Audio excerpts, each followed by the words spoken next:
台南市长黄伟哲参加国民运动中心开幕典礼，手指头啊比一个赞，伫伊的心内嘛，互伊家己比一个赞。第4届台湾城镇品牌奖成果出炉，台南市总共有11个行政区得奖，是得奖上侪的县市。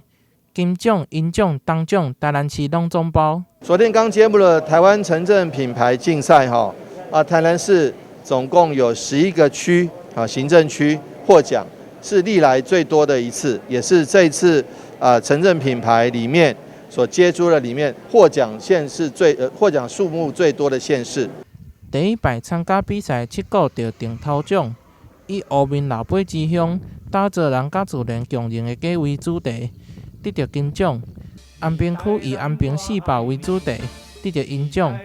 得到铜奖的分别是后壁区、中西区、东区。另外得奖的还佫有东区、白河、六甲、仁德、麻豆、龙徛。在11个区公所各自发挥创意，利用在地特色以及人文风采，发展上适合的产业甲经济。非常谢谢许多公所还有许多里长们大家的努力，来打造自己的生活圈，打造自己所居住的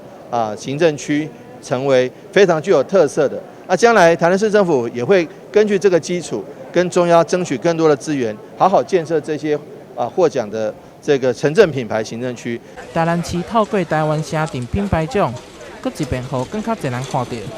欢迎大家来台南佚佗，斗阵发现台南的文化甲特色。台南新闻杨顺怀采访报道。